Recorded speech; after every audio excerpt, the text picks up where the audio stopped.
दोस्तों नमस्कार, मैं हिजम राजन डेमोक्रेसी न्यूज़ से। मैं मेजर जनरल सतबीर सिंह और उनकी जो फौज की जो रिटायर है, जो वेटरन्स है, उनके साथ हूँ आज। इस OROP को जो शुरू करने वाला जो कर्नल इंद्रजीत सिंह जो है, उनको श्रद्धांजलि देते हुए आज OROP का वन रैंक वन पेंशन का 2000 दिन हो गए। मेजर जनरल सतबीर सिंह जी देश के जवान चाइना बॉर्डर में हैं और देश के किसान सिंगू बॉर्डर और तिगरी बॉर्डर में बैठा हुआ है। आपका OROP का मूवमेंट जो है आज ठीक 2000 दिन पूरा हो गया है।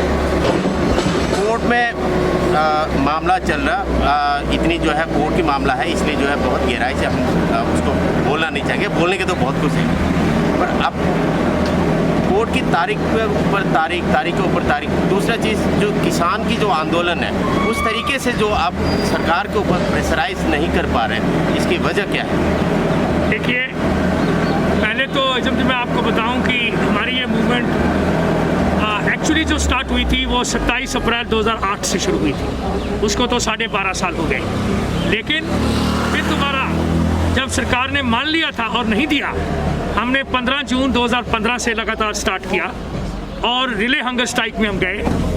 और फिर सरकार ने 7 नवंबर को एक अधिवेशन निकालकर हमें जो वन रैंक वन पेंशन दिया, वो असली वाली वन रैंक वन पेंशन नहीं थी।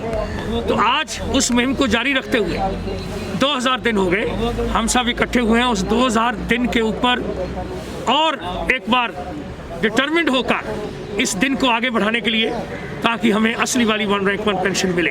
तो ये आपने ये बोला कि जो सिंगू बॉर्डर पे या पूरे देश में किसान हैं, मैं आपको एक चीज़ याद दिलाना चाहता हूँ कि जवान और किसान का नारा इसी देश के प्राइम मिनिस्टर साहब ने 1965 में दिया था, जय जवान जय किसान।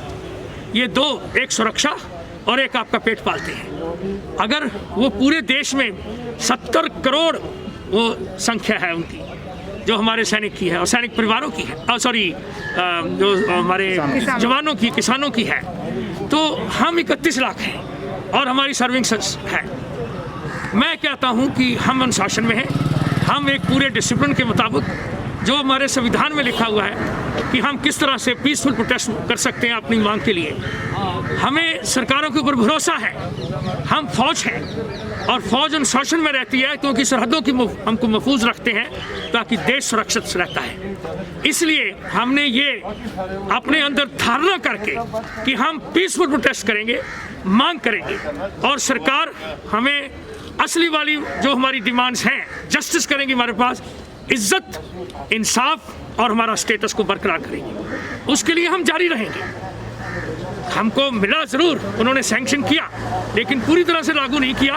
उसके लिए ही हम इसको जारी रखने के लिए आज यहाँ एकत्र हुए हैं। हमें पूरा यकीन है कि हमें इंसाफ मिलेगा। 70 साल की सरकार हो या 6 साल की सरकार हो, सरकार ने जो अपनी वादे पर पूरा खरे नहीं उतर पाए, यानी कि जो आपको जो दिखाया और कुछ है और दिया और कुछ है। तो इसमें अपनी मांगों को पूरा करने के लिए एक प्रेशराइज ग्रुप होता है, जैसे किसान ने आज दिल्ली को जाम करके रखा हुआ है। हम जानते हैं आप डिसिप्लिन पे रहते हैं, आप फौजी जो है बहुत देश को एक काबिल, मतलब एक सोल्जरिंग जिसको बोलते हैं, फिर भी अपनी हक को लेने के लिए इतनी संघर्ष करना और सरकार जो है आपको, आपकी मांग को जो है नज़रअंदाज करना, ये एक पॉलिटिकल इन्फ्लुएंस या क्या वजह हो सकता है इसकी? देखिए, हम फिर दोबारा कहते हैं कि हम फौजियों ने मिलकर एक कंसिडर्ड कन्विक्शन के साथ ये डिसाइड किया कि हम जो बाकी सिविल में यूनियंस या इकट्ठी होके ऐसे और चीज़ तोड़-फोड़ या गलती करते हैं, वो हम नहीं करेंगे। हम बिल्कुल आवाज़ उठाएंगे एक अनुशासन में रहते हुए और सही तरीके से, वो हम कर रहे हैं। हम ये एक्सपेक्ट करते हैं कि सरकार हमें मजबूर ना करे कि हम अपना वो रास्ता छोड़कर हम कोई दूसरा रास्ता अपनाएं जो कि ठीक नहीं होगा, क्योंकि हमारी सर्विंग फौज सरहदों को महफूज रख रही है। कोई भी एक्शन, और वो 70% हमारे जो सर्विंग जवान हैं वो हमारे रिटायर्ड फौजियों के बच्चे हैं। और हम ये चाहेंगे कि ये लास्ट रिजॉर्ट है देश का, लास्ट बेस्टियन इज फौज, इसके बाद और कुछ नहीं होगा। तो आपकी सरकार और आप में संवाद में कुछ कमियां हैं, इसका मतलब? नहीं, कमियां हमारी तरफ से नहीं है कोई। सरकार भी समझ रही है लेकिन दे नहीं रही।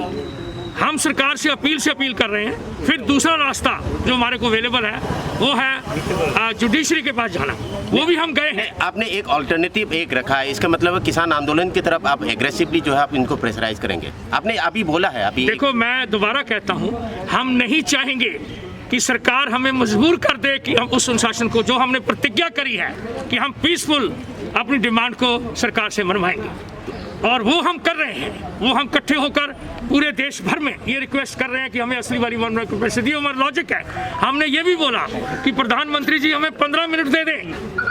अगर वो 15 मिनट में हम उनको प्रूव कर देते हैं कि आपने नहीं दिया तो आप उसको दीजिए, क्योंकि कुछ ना कुछ तो रूल ऑफ लॉ है ना। कोई संविधान है हमारा, कोई संविधान बनाया, उसी के ऊपर गवर्नमेंट चलती है। अगर सरकार हमें नहीं दे रही तो बड़े अफसोस की बात है। हम सरकार से दोबारा अपील करते हैं, प्रधानमंत्री जी से, रक्षा मंत्री जी से, कि आपने 1 रैंक 1 पेंशन नहीं दिया, आप पूरे देश को गुमराह कर रहे हैं कि आपने दे दिया है। हमें असली वाली 1 रैंक 1 पेंशन जो कॉन्सेप्ट है, जो आपने अप्रूव किया, आपने डेफिनेशन बनाई, उसको लागू करें। आपने बोला कि सरकार आपसे मिलने के लिए समय नहीं देता। हमारा प्रधानमंत्री के पास बहुत सारे समय होता है, जैसे अभी जो हाल ही में जो है दिवाली बनाने के लिए जो बनारस गया था, बनारस में बहुत सारे समय बिताया गया। 800 करोड़ की विमान खरीदा गया, उसमें सबसे पहला विमान की जो यात्रा जो है हमारा महामहिम राष्ट्रपति जी ने तिरुपति मंदिर में दर्शन करने के लिए किया। तो उस तरीके का जो हमारा फाइनेंस में मुझे लगता नहीं कि कोई कमी है, पैसे की जो सरकार के पास जो पैसे जो है कोई कमी है, तो वो आरओपी ना देना। हम ये जानना चाहते हैं कि अब बीजेपी की जब रैली हुआ था 2013 में, जो रेवाड़ी का रैली में जो था, उसमें शायद आप भी उसमें स्टेज में प्रधानमंत्री के साथ बैठे हुए थे, तो उस समय पर आपने संवाद जब किया था तो आपने जो प्रधानमंत्री जी को समझाया, प्रधानमंत्री जी ने खुद बोला कि मैं फुल OROP को जो है, जैसे जो भगत सिंह कोश्यारी कमेटी की जो रिपोर्ट जो है उसको लागू करेंगे। फिर भी आप मुकर गए। मुकरने के बाद आप कोर्ट में चले गए। कोर्ट ने भी अभी जो है तारीख पर तारीख, मैं कोर्ट की टिप्पणी नहीं करना चाहूँगा, लेकिन कोर्ट जिस तरीके से जो निर्णय देते हैं, मुझे ये नहीं बोलेंगे कि आपके हक में नहीं आएगा। फिर भी आप एक जो आप सरकार की प्रति जो आपकी जो नरम जो आप सॉफ्टनेस जो है, ये क्या दर्शाते हैं? सॉफ्टनेस नहीं है। आपको हम ये कह दें, हम पूरे विश्वास के साथ, पूरे डिटर्मिनेशन के साथ, पूरे विल पावर के साथ हम अपनी मुहिम, हम प्रोटेस्ट कर रहे हैं, peaceful protest as per the law of the land. और आपको मैं ये बताऊं कि 2013 में जब प्रधानमंत्री जी नियुक्त हुए थे, तो आज के रक्षा मंत्री जी प्रेसिडेंट थे बीजेपी के, यहीं नज़दीक रहते थे। रात को 6 बजे हम 10 आदमियों को इन्होंने रिक्वेस्ट करके बुलाया। हम नहीं जा रहे थे उनकी रैली में रेवाड़ी कि आप आइए। हमने उनके पास आए, उन्होंने 7 डिमांड हमारी जो थी उन्होंने मानी और बोला कि हम ये 100 दिन के अंदर अंदर आपको देंगे, लेकिन उन्होंने नहीं दिया। ये हमारी फॉल्ट लाइंस हैं हमारी डेमोक्रेसी। इसमें मैच्योर होना चाहिए, इसमें हमें आगे बढ़ना चाहिए। हमारे देश को अगर रियल डेमोक्रेटिक नेशन बनाना है तो ये जो हम वायदा करते हैं, आपको मैंने बताया था मेरे ख्याल एक बार यहाँ पे, और हमने अनाउंस भी किया था कि हमारे जो उस वक्त के टेम्परेरी डिफेंस मिनिस्टर साहब थे, आज नहीं है संसार में, जेटली साहब, हम उनको मिलने गए। उन्होंने हमें ये बताया, हम 10 लोग थे अगेन, कि जनरल सतवीर, हम जो पॉलिटिशियंस होते हैं, हम इलेक्शन टाइम के ऊपर जो वायदा करते हैं, क्या सारे वायदे पूरे करने के लिए थोड़ा होते हैं? हमें अफसोस था, उस दिन हम उठ के खड़े हो गए। तो इसका मतलब OROP जुमला है? नहीं, जुमला नहीं है, वो कॉन्सेप्ट है, वो गवर्नमेंट के पेपरों में है। हम उसको लेके रहेंगे, वो हमारा हक है। अगर सरकार नहीं देगी तो हम प्रोटेस्ट को जारी रखेंगे जब तक हमें असली वाली 1 रैंक 1 पेंशन नहीं मिल जाती। सरकार को दोबारा अपील करते हैं कि हमारे सैनिक परिवार को साथ इज्जत दें, इंसाफ करें और हमारा ड्यू स्टेटस दें। कांग्रेस की रणदीप सिंह सुरजेवाला ने कुछ दिन पहले जो है प्रेस कॉन्फ्रेंस में बताया कि उन्होंने OROP जो है दे चुका था। उन्होंने जो उसकी जो फाइनेंस भी जो है, बजट भी जो है उसने प्रबंध किया हुआ था, लेकिन बीजेपी सरकार आने के बाद उस बजट को जो है उसको बजट को बिगाड़ दिया गया। देखिए, मैं किसी पॉलिटिकल सिस्टम में नहीं जाना चाहता। आखिर गवर्नमेंट ने ही, वो पॉलिटिक्स पार्टीज़ हैं वो करती हैं। अगर यस, ये सच्चाई है कि 26 फरवरी को जबकि यूपीए गवर्नमेंट थी उन्होंने सैंक्शन किया था, लेकिन उससे पहले बीजेपी गवर्नमेंट ने उसको एक्सेप्ट किया था, फिर बीजेपी गवर्नमेंट ने भी दिया, लेकिन हम ये पूछना चाहते हैं, ये जो हमारे साथ हुआ ये आज का नहीं है, ये 1947 के बाद हमारे को डाउनग्रेडेशन शुरू कर दिया। हमारी पेंशनें नेहरू जी ने हमारे उस वक्त के जो कमांडर इन चीफ थे उनको बोला कि आप पेंशनें कम कर लो, हमारे कमांडर इन चीफ ने मान लिया। डिफेंस की पेंशन कम हो गई लेकिन सिविलियन की पेंशन कम नहीं हुई। अच्छा, फिर तब भी 1973 तक हमारी फौज की पेंशन 2.4 टाइम ज़्यादा थी। हमारे चीफ की पेंशन 1000 रुपया था पर मंथ और सिविलियन सीनियर मोस्ट का 416 रुपये 8 आने था। लेकिन 2006 में उन दोनों की पेंशन बराबर हो गई 45,000 छठे पे वेतन में। इसका मीनिंग ये हुआ कि सिविलियन का जो सीनियर मोस्ट है उसकी अपनी पेंशन बढ़ गई कितनी, 108 गुना, और हमारी पेंशन बढ़ी सिर्फ 45 गुना। और 7वें पे वेतन में जब हमने इसको मल्टीप्लाई किया 2.57 से तो उनकी पेंशन बढ़ गई 277 गुना और हमारी पेंशन बनी 117 गुना। तो आप ये देखिए कि हमारे साथ ये क्यों हो रहा है। मैं आपकी बात को मैं आप दोहराता हूँ। आपने पिछले इंटरव्यू में आपने कहा कि जो आपकी जो एक सर्विसमैन वेलफेयर बोर्ड है या आपकी जो पे कमीशन होता है आपके मेम्बरान नहीं होता है, आपकी एग्जीक्यूटिव मेंबर उसमें शामिल नहीं होता। आपका एक मांग भी था कि एक सर्विसमैन कमीशन बने, तो ये अभी वो मुद्दे जो है धीरे धीरे जो है पिक्चर से हटने लगी। नहीं हट रही। आप उस मुद्दे को अभी कभी जिक्र करते हुए हमने सुना नहीं है। नहीं सुना। चीफ ऑफ आर्मी स्टाफ जो नए हैं नरावणे साहब, उन्होंने 11 फरवरी को इसी साल एक मीटिंग करा हमारे एक्स सर्विसमैन ऑर्गेनाइजेशन से। उसमें सबसे पहला पॉइंट OROP था, second point ex serviceman commission का था। उन्होंने अपने एडजुटेंट जनरल साहब को हुक्म दिया उस मीटिंग के बाद कि आप एक्स सर्विसमैन कमीशन के बारे में लिखिए, बनाइए।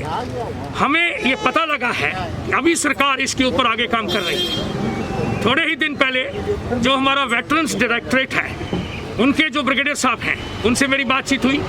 उन्होंने बोला कि अभी एक्स सर्विसमैन कमीशन की जो गठन है उसको करने के लिए आगे काम हो रहा है, तो ज़रूर होगा।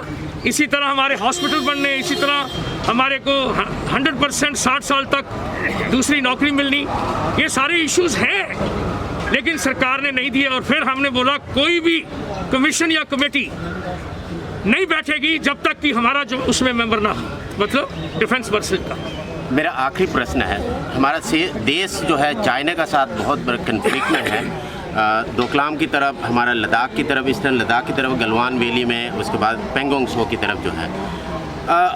कुछ दिन पहले जो है हमारा जो CDS जो है बिपिन रावत जी जो है MG हेक्टर का एक शोरूम में मीनाक्षी लेखी के साथ देखा गया था। इसको आप किस तरीके से देखते हैं? देखिए, मैं इसमें नहीं पढ़ना चाहूँगा। मैं फिर दोबारा आपको रिक्वेस्ट करूँगा कि CDS अगर अपना जो भी कार्य उसमें मैं नहीं आऊँगा, लेकिन ये ज़रूर कहूँगा कि हमारी फ़ौजें जो तैनात हैं, हर काम जो एक्स सर्विसमैन के ऊपर जो नहीं हो रहा या इंसाफ नहीं हो रहा, वो डायरेक्टली उनके मोरल और मोटिवेशन को डेफिनेटली इफेक्ट करता है।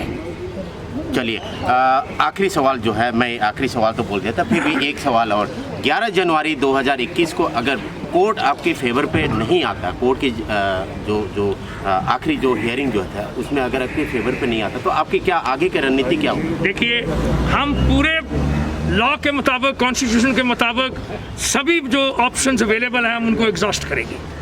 अगर पहले तो हमारे को पूरा यकीन है कि हमें जुडिशरी जस्टिस देगी, अगर कहीं पे कमी पेशी रहती है तो हम उसको रिव्यू के लिए बोलेंगे, और भी अगर कोई ऐसा कॉन्स्टिट्यूशनल की कोई चीज़ आती है तो उसके लिए रिक्वेस्ट करेंगे। अगर सब कुछ हमें बिल्कुल नहीं मिल रहा तो हम अपनी आवाज़ को बुलंद करते रहेंगे जब तक हमारे साथ इंसाफ नहीं होता। बहुत बहुत धन्यवाद। ये था जनरल छतबीर सिंह और वो आरोपी का जो मूवमेंट का जो है आज 2000 दिन पूरा होने का। आप देख रहे हैं जो फौज की जो रिटायर जो ऑफिसर्स है, जो जूनियर ऑफिसर्स है, उनके साथ जो है आज 2000 दिन पूरा होने का जो है, मैं जश्न तो नहीं बोलेंगे, ये एक एग्रेस क्या बोलेंगे इसको, डिटर्मिनेशन है, दोबारा जवान को ले लेंगे। बहुत बहुत शुक्रिया दोस्तों, धन्यवाद।